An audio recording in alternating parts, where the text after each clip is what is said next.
Luciana n'aurait jamais dû entendre cette voix. Elle était dans la cuisine, le téléphone de son mari posé sur la table, quand l'écran s'est allumé à nouveau sans prévenir. Antoine croyait avoir raccroché. La voix d'Alice, sa nièce, a glissé hors du haut-parleur, basse et intime, suivie d'un rire qu'on ne partage pas en famille.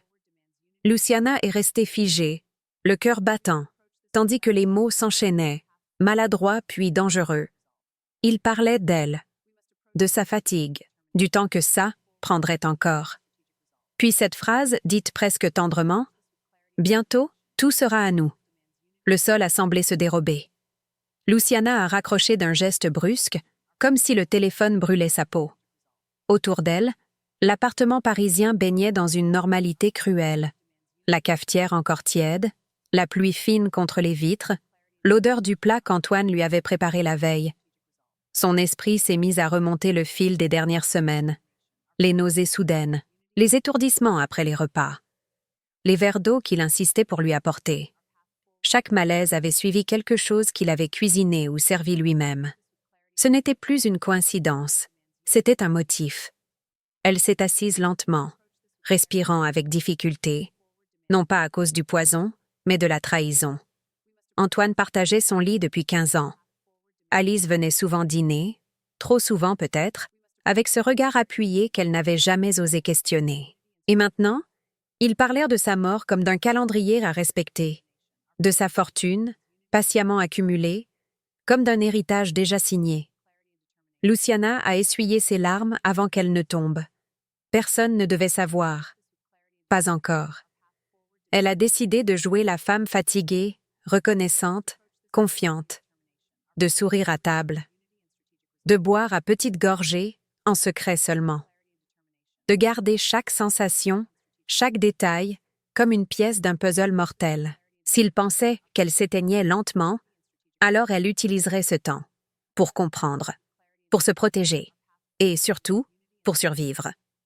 Hey, n'oubliez pas de vous abonner à la chaîne, c'est gratuit, et dites-moi dans les commentaires de quelle ville vous nous regardez. J'adore savoir jusqu'où nos histoires touchent le public. Luciana a transformé chaque journée en exercice de dissimulation.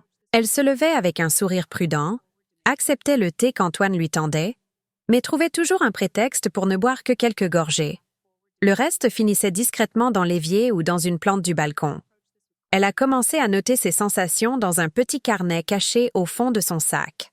Maux de tête après le déjeuner, brûlure d'estomac après le dîner, vertige quand il insistait pour lui préparer un jus vitaminé. Tout suivait une logique froide. Le soir, allongée à côté de lui, elle feignait le sommeil. Antoine parlait parfois, à voix basse, croyant qu'elle dormait déjà. Des phrases décousues, des soupirs agacés. Une nuit, elle l'a entendu murmurer le prénom d'Alice. Son estomac s'est noué, mais elle n'a pas bougé. Elle savait que la moindre fissure dans son rôle pourrait lui coûter la vie. Elle a aussi modifié ses habitudes, sans éveiller les soupçons. Elle a prétendu suivre un régime conseillé par son médecin, refusant certains plats, demandant des aliments simples. Elle a recommencé à préparer elle-même quelques repas, sous prétexte de se sentir utile.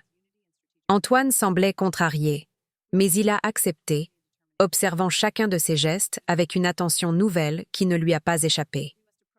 Pour se protéger davantage, Luciana a acheté des flacons stériles dans une pharmacie de quartier, payés en espèces. Elle y a versé des restes de soupe, de sauce, même quelques gouttes de vin qu'il lui avait servi. Chaque échantillon était daté, rangé soigneusement dans une boîte dissimulée derrière des dossiers comptables. Elle ne savait pas encore comment elle les utiliserait, mais elle refusait de rester sans preuve. Son corps, pourtant, continuait à réagir.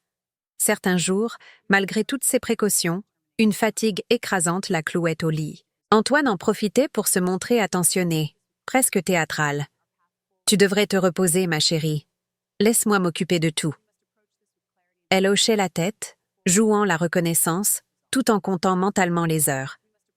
Ce double jeu l'épuisait, mais il lui donnait aussi une lucidité nouvelle. Elle observait chaque regard échangé entre Antoine et Alice, chaque message effacé trop vite, chaque absence mal expliquée. Derrière la peur, une détermination froide prenait forme. Il la croyait affaiblie, dépendante, En réalité, Luciana était en train de bâtir sa défense, pièce par pièce, prête à transformer leur poison en arme contre eux. Les jours suivants, Luciana a compris qu'elle devait aller plus loin que la simple intuition. Pendant qu'Antoine partait travailler, elle s'installait devant l'ordinateur du bureau, celui qu'il laissait toujours allumé, persuadée qu'elle n'y toucherait jamais. Ses mains tremblaient la première fois qu'elle a ouvert les relevés bancaires. Mais la peur a vite laissé place à une colère glaciale. Elle a commencé par les comptes personnels, puis ceux de leur société immobilière.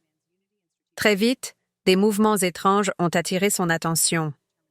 Des virements réguliers, de montants importants, vers un compte qu'elle ne reconnaissait pas. Les dates l'ont frappée de plein fouet. Chaque transfert correspondait à une période où elle avait été clouée au lit, incapable de réfléchir clairement. Les sommes portaient une mention anodine, gestion courante, mais leur fréquence trahissait autre chose. En fouillant davantage, elle a découvert un document numérisé, caché dans un dossier au nom banal. Une procuration. Son nom y figurait, sa signature aussi, du moins en apparence. Luciana a senti son cœur s'emballer. Elle savait reconnaître son écriture, et celle-ci n'était qu'une imitation maladroite. Antoine avait fait établir une fausse procuration pour disposer de ses biens pendant qu'elle dépérissait lentement. Elle a imprimé les relevés, plié les feuilles avec soin et les a glissés dans un classeur qu'elle a dissimulé derrière des livres de droit jamais ouverts. Ensuite, elle a repris ses flacons d'échantillons. Cette fois, elle les a étiquetés avec plus de précision, notant l'heure, le contexte, la personne présente. Elle se sentait presque méthodique, comme une enquêtrice dans sa propre vie. Un après-midi, alors qu'Alice était venue prendre des nouvelles, Luciana a joué la confidence. « J'ai l'impression que l'argent me file entre les doigts, avec toutes ces dépenses médicales. » Le regard d'Alice a brillé une fraction de seconde avant de se voiler d'une fausse compassion. « Ne t'inquiète pas, tonton gère très bien tout ça. » Cette réponse a confirmé ses soupçons. Ils se sentaient déjà propriétaires de ce qui ne leur appartenait pas. Luciana a souri faiblement, tout en mémorisant chaque expression, chaque hésitation. Elle savait désormais que le poison ne visait pas seulement son corps, mais aussi son identité, son autonomie, sa vie entière. Le soir venu, seule dans la salle de bain, elle s'est regardée longuement dans le miroir. Elle avait maigri, ses traits étaient tirés, mais son regard avait changé. Derrière la fatigue se cachait une volonté farouche. Elle n'était plus seulement une victime silencieuse. Elle devenait la gardienne de la vérité, prête à révéler ce qu'Antoine et Alice croyaient parfaitement dissimulé. Luciana savait qu'elle ne pourrait pas affronter cette vérité seule plus longtemps. Il lui fallait un allié, quelqu'un qui connaissait Antoine autrement qu'à travers les apparences. Après plusieurs nuits d'hésitation, elle a appelé Sonia, la sœur d'Antoine. Elles ne se voyaient pas souvent, mais une confiance discrète avait toujours existé entre elles. Elles se sont retrouvées dans un petit café près du canal Saint-Martin. Luciana avait le cœur qui battait trop vite quand elle a commencé à parler, d'abord de sa santé, puis de ses soupçons. Elle n'a pas tout dit tout de suite. Elle a observé le visage de Sonia se fermer, ses doigts se crisper autour de la tasse. « Tu sais, » a murmuré Sonia après un long silence, « il y a des choses chez mon frère que je n'ai jamais comprises. » Luciana a alors sorti quelques documents, juste assez pour montrer que sa peur n'était pas une invention. Sonia a pâli en voyant la fausse procuration. « Il y a quelque chose d'autre ?» a-t-elle fini par avouer. Antoine a un bureau. Un vrai. Pas celui de l'appartement. Un endroit dont presque personne ne connaît l'existence. Ces mots ont résonné comme un coup de tonnerre. Sonia a expliqué qu'il s'agissait d'une petite pièce louée dans un immeuble ancien, à l'écart, officiellement pour classer des archives. Antoine lui avait demandé, des années plus tôt, de garder le secret. À l'époque, elle n'avait pas posé de questions. 2 jours plus tard, profitant d'un déplacement d'Antoine, elles s'y sont rendues ensemble. Le couloir sentait la poussière et l'humidité. Sonia a ouvert la porte avec une clé qu'elle conservait encore. À l'intérieur, des étagères remplies de classeurs, un bureau métallique, un ordinateur éteint. Tout semblait froid, calculé. Luciana a fouillé avec une précision presque mécanique. Dans un tiroir verrouillé, elles ont trouvé une chemise épaisse. À l'intérieur, des notes manuscrites, des tableaux de dates, des dosages, des mentions de symptômes. Les mots étaient clairs, terrifiants. C'était un plan, son plan, étape par étape. Luciana a dû s'asseoir pour ne pas tomber. Sonia, les larmes aux yeux, lui a pris la main. « Je te crois », a-t-elle dit d'une voix tremblante, « et je vais t'aider. » À cet instant précis, Luciana a compris que la peur changeait de camp. Ce qu'Antoine avait préparé dans l'ombre commençait à voir la lumière. Et désormais, il n'était plus seul à porter son secret. Luciana n'avait pas encore mesuré l'ampleur de ce qu'elle venait de découvrir. En continuant d'explorer le bureau secret, Sonia a tiré une boîte en carton poussiéreuse, rangée tout au fond d'une armoire. À l'intérieur, des dossiers plus anciens, jaunis par le temps. Sur l'un d'eux, un prénom a figé Luciana. Caroline. Caroline avait été la première épouse d'Antoine. Officiellement, elle était morte d'une maladie fulgurante, des années avant que Luciana n'entre dans sa vie. Antoine en parlait rarement, toujours avec une tristesse vague, presque abstraite. Pourtant, les documents racontaient une autre histoire. Luciana a parcouru les pages, le souffle court. Des comptes rendus médicaux, des ordonnances, des résultats d'analyse. Trop parfaits, trop alignés. Certains documents portaient des dates incohérentes, d'autres des signatures identiques à celles qu'elle avait vues sur la fausse procuration. Plus loin, elles ont trouvé des factures, des achats de substances chimiques décrites sous des noms techniques, effectués auprès de fournisseurs spécialisés. Les dates correspondaient au dernier mois de vie de Caroline. Luciana a senti une nausée violente l'envahir. Ce n'était pas une première fois. Elle n'était pas une exception. Elle était la suite logique d'un schéma déjà rodé.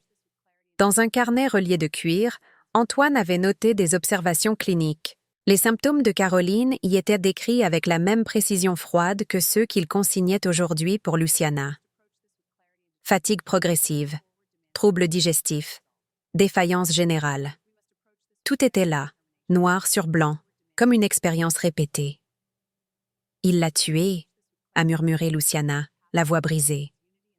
Sonia a hoché la tête, incapable de parler, le visage ravagé par la honte et la douleur.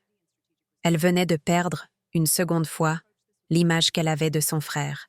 Avant de partir, Luciana a photographié chaque page, chaque preuve, les mains étonnamment stables.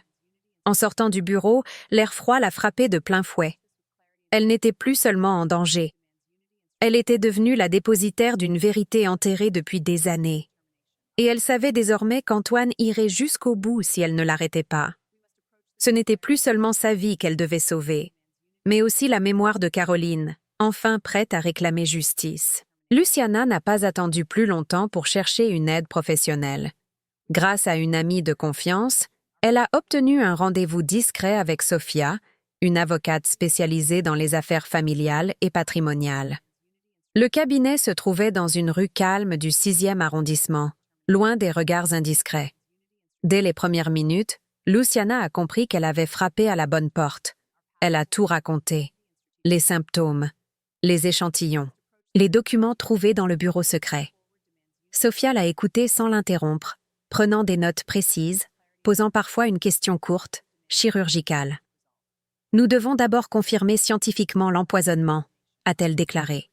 Sans cela, tout le reste sera contesté. Sous couvert d'examens médicaux de routine, Luciana s'est rendue dans un laboratoire recommandé par Sophia. Les résultats ont été sans appel.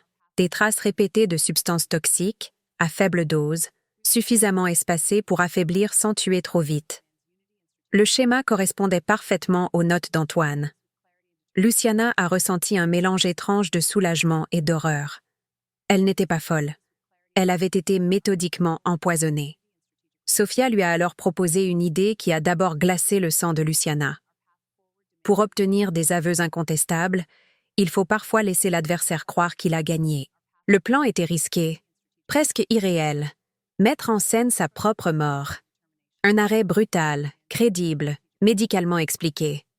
Antoine et Alice, persuadés de leur succès, baisseraient la garde.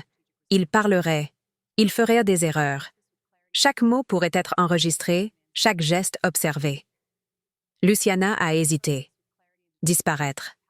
abandonner temporairement son identité, laisser le monde la croire morte. Mais chaque souvenir de Caroline, chaque vertige provoqué par le poison, l'a poussée à accepter. « S'ils pensent que je suis morte, ils n'auront plus aucune raison de se taire », a-t-elle murmuré. Sophia a organisé chaque détail avec une précision implacable. Médecin fiable, documents provisoires, isolement total. Sonia a été mise dans la confidence, son soutien silencieux mais indéfectible. Luciana a préparé quelques affaires, écrit des lettres qu'elle ne comptait jamais envoyer. La veille de la date prévue, seule dans l'appartement, elle a touché les murs, les meubles, comme pour leur dire adieu. Elle avait peur, bien sûr, mais une peur lucide, maîtrisée. Ce n'était plus une fuite. C'était une stratégie. Et pour la première fois depuis des mois, Luciana avait l'impression de reprendre le contrôle de sa vie. La mise en scène a commencé à l'aube, dans un silence presque irréel. Luciana a suivi chaque instruction à la lettre, le cœur battant mais l'esprit étrangement calme. Elle a ingéré une substance inoffensive destinée à provoquer un malaise brutal, puis s'est allongée sur le sol de la salle de bain, là où Antoine la trouverait. Tout avait été calculé pour que la panique prenne le dessus avant toute réflexion.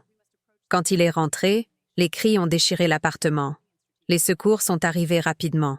Luciana, à demi consciente, aperçut des voix, des gestes pressés, puis plus rien. Lorsqu'elle a rouvert les yeux, elle se trouvait dans une chambre dissimulée, sous une identité provisoire, entourée de personnes qui connaissaient la vérité. Officiellement, Luciana était morte d'une complication soudaine, liée à son état de santé fragile. Les heures suivantes ont été les plus éprouvantes. Derrière un miroir sans teint, équipé d'un système d'écoute, elle observait ce qui se passait dans son propre salon. Antoine marchait de long en large, le visage défait, mais ses gestes trahissaient autre chose qu'un chagrin sincère. Quand Alice est arrivée, vêtue de noir, ils se sont enlacés trop vite, trop étroitement. « C'est fini !» a soufflé Alice, la voix tremblante d'excitation. « Oui, enfin !» a répondu Antoine. Elle n'a rien compris. Ces mots ont transpercé Luciana plus violemment que n'importe quel poison. Ils parlaient librement, croyant les murs sourds. Ils ont évoqué les dosages, les erreurs évitées de justesse, l'impatience des derniers jours. Antoine riait nerveusement, comme soulagé d'un poids immense. Maintenant, tout va s'enchaîner. L'argent, la maison. On va pouvoir respirer. Luciana serrait les poings pour ne pas crier. Chaque phrase était enregistrée, chaque aveu conservé. Elle observait les deux silhouettes qu'elle avait tant aimé se révéler sous leur vrai visage, avides, légères, presque heureuses. Quand Alice a évoqué la rapidité avec laquelle le médecin avait signé les papiers, Luciana a senti un frisson glacé lui parcourir l'échine. « Il a été bien payé, comme prévu », a dit Antoine. « Il ne parlera pas. » À cet instant, elle a compris que le piège se refermait, mais qu'il était encore plus vaste qu'elle ne l'imaginait. Cachée, présumée morte, Luciana regardait son propre deuil se transformer en célébration clandestine. Et malgré la douleur, une certitude s'imposait. Ils venaient de se condamner eux-mêmes, mot après mot, dans l'illusion parfaite de leur victoire. Les jours suivants, Luciana est restée cachée, suspendue à chaque enregistrement. Elle revivait leur voix en boucle, cherchant à ne rien laisser lui échapper. C'est lors d'une conversation apparemment banale qu'un détail a pris une ampleur inattendue. Antoine parlait au téléphone, agacé, répétant qu'il fallait rester discret maintenant que tout était réglé. Puis il a prononcé un nom, celui du médecin de famille. Luciana a senti son cœur se serrer. Cet homme suivait sa santé depuis des années. Il avait serré sa main, feint l'inquiétude, prescrit des examens inutiles. Et pourtant, sa voix résonnait désormais à travers les haut-parleurs, nerveuse, cupide. « Tu as eu ton argent, non ? Alors, tiens-toi tranquille, » disait Antoine. « Le certificat est signé, personne ne remettra ça en question. » Plus tard, Alice est revenue sur le sujet, sans prudence aucune. Franchement, ce docteur, sans lui, on n'y serait jamais arrivé. Il a su masquer les symptômes, retarder les analyses. Il savait ce qu'il faisait, a répondu Antoine. Et combien ça valait. La révélation a été brutale. Il n'y avait pas seulement 2 traîtres, mais 3. Le médecin avait falsifié des comptes rendus, minimisé des signaux d'alerte, signé un certificat de décès mensonger en échange d'argent. Tout ce qui avait rendu le poison invisible portait désormais un visage familier. Sophia a immédiatement compris l'importance de cette pièce manquante. Sans complice médical, leur défense s'effondre complètement, a-t-elle affirmé. C'est la preuve d'un système, pas d'un accident. Luciana a ressenti une colère sourde, plus profonde encore que celle dirigée contre Antoine et Alice. Cet homme avait trahi son serment, utilisé sa confiance pour participer à sa lente destruction. Chaque souvenir de consultation prenait une teinte nouvelle, plus sombre, plus douloureuse. Les enregistrements se sont accumulés, les preuves aussi. Conversations, relevés bancaires montrant des virements aux médecins, documents falsifiés. Le puzzle était désormais complet. Il ne restait plus qu'une étape, la plus risquée, mais aussi la plus libératrice. Luciana le savait. Le moment approchait. Elle allait devoir sortir de l'ombre, affronter leur regard et transformer ce silence imposé en vérité éclatante. Cette fois, il ne pourrait plus nier. Le masque tomberait devant tous, et avec lui, l'illusion de leur impunité. Le jour du mémorial est arrivé sous un ciel gris, presque respectueux. L'église était pleine. Des voisins, des collègues, des visages connus et d'autres venus par simple politesse. Le portrait de Luciana trônait près de l'autel, entouré de fleurs blanches. Antoine se tenait au premier rang, le regard baissé, le costume impeccable. Alice, à ses côtés, jouait la nièce éplorée, essuyant des larmes parfaitement synchronisées. Personne ne se doutait que chaque seconde était chronométrée. Depuis une pièce attenante, Luciana observait la scène sur un écran. Son cœur battait si fort qu'elle craignait qu'on l'entende. Elle n'était plus la femme affaiblie des dernières semaines. Elle était debout, droite, vivante. Sophia lui a posé une main ferme sur l'épaule. « Quand tu veux. » Le prêtre a commencé à parler de la fragilité de la vie, de l'injustice des départs prématurés. Antoine hochait la tête, grave. Puis, au moment du recueillement, les portes se sont ouvertes. Un murmure a parcouru l'assemblée. Des chaises ont raclé le sol. Luciana a avancé lentement dans l'allée centrale. Chaque pas résonnait comme un coup de tonnerre. Les visages se sont figés. Quelqu'un a laissé échapper un cri étouffé. Antoine s'est retourné. Son visage s'est vidé de toute couleur. « Ce n'est pas possible », a-t-il balbutié. Luciana s'est arrêtée devant lui. « Si, et maintenant tu vas m'écouter. » Sophia a pris la parole à son tour. Les écrans installés discrètement dans l'église se sont allumés. Les enregistrements ont retenti, clairs, implacables. Les voix d'Antoine et d'Alice, leurs rires, leurs aveux, les dosages, l'argent, le médecin. Chaque mot tombait comme une pierre dans le silence abasourdi. Alice s'est levée brusquement. « C'est un mensonge. Elle est folle. » Elle a tenté de s'enfuir, mais 2 agents, déjà sur place, l'ont maîtrisée. Antoine a essayé de nier, puis de se rapprocher de Luciana, le regard soudain violent. « Tu m'as piégée. » Il n'a pas eu le temps de finir. Les menottes ont claqué. Le médecin, présent au fond de l'église, a pâli en entendant son nom. Lui aussi a été interpellé sous les yeux médusés de l'assemblée. Luciana a observé la scène sans triomphe, seulement avec une profonde fatigue. Quand Antoine a été emmené, leurs regards se sont croisés une dernière fois. Il n'y avait plus de colère en elle, seulement une certitude calme. La vérité venait d'éclater au grand jour. Et pour la première fois depuis longtemps, Luciana respirait librement, entourée non plus de mensonges, mais de justice en marche. 1 an plus tard, la salle d'audience était silencieuse lorsque le verdict est tombé. Antoine a été condamné à une lourde peine de prison pour tentative d'homicide aggravé, fraude et abus de confiance. Alice, reconnue complice active, a baissé les yeux quand la sentence a été prononcée. Quant au médecin, son nom a résonné avec une froideur particulière. Radiation à vie, condamnation pénale et l'opprobre d'avoir trahi tout ce que sa profession représentait. La justice n'avait rien effacé, mais elle avait nommé les choses. Dans les semaines qui ont suivi, une autre décision a redonné du sens à tout ce combat. À la lumière des preuves découvertes, le dossier de Caroline a été officiellement rouvert. Sa mort n'était plus une fatalité médicale, mais un crime longtemps dissimulé. Luciana s'est rendue sur sa tombe un matin de printemps, seule. Elle n'a pas parlé longtemps, juste assez pour promettre que la vérité avait fini par la rejoindre. La vie ne s'est pas reconstruite d'un coup. Il y a eu des nuits agitées, des silences lourds, des souvenirs qui revenaient sans prévenir. Mais peu à peu, Luciana a retrouvé des gestes simples. Marcher sans peur, cuisiner sans méfiance, dormir sans guetter le moindre symptôme.